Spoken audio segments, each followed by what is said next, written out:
আসসালামু আলাইকুম। হ্যালো সবাইকে, আমার চ্যানেলে আপনাদের স্বাগত। আজকের ভিডিওতে আমি নিয়ে এসেছি একটি সুন্দর ভালোবাসার গল্প। গল্পটি সম্পূর্ণ দেখবেন, কারণ এর প্রতিটি মুহূর্ত হয়তো আপনার মনে নতুন কিছু অনুভূতি জাগিয়ে তুলতে পারে। যদি ভিডিওটি ভালো লাগে তাহলে অবশ্যই লাইক, কমেন্ট করে আপনার মতামত জানাবেন এবং এমন আরো সুন্দর গল্প পেতে আমার চ্যানেলটি সাবস্ক্রাইব করে পাশে থাকবেন। এই গল্পটি আমার নিজের সৃজনশীলতা দিয়ে তৈরি একটি অনুভূতিমূলক গল্প, যেখানে ভালোবাসা, আবেগ এবং জীবনের কিছু বিশেষ মুহূর্ত তুলে ধরার চেষ্টা করা হয়েছে। তাহলে আর দেরি না করে শুরু করা যাক আজকের গল্প। এক্সকিউজ মি, এই সিটটা ফ্রি?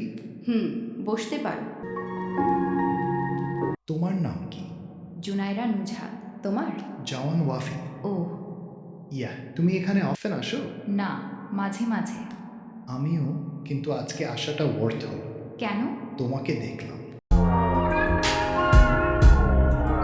আমি কি তোমাকে টেক্সট করতে পারি? দেখি, ডিস্টার্ব করবা না তো? না, শুধু কথা বলবো। পরে তারা টেক্সট করা শুরু করে। খেয়েছো? না, তুমি? আমিও না।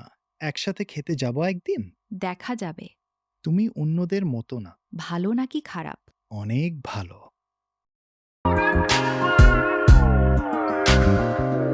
তখন বুঝিনি এই গল্পের শেষটা এত কষ্ট হবে। To be continued.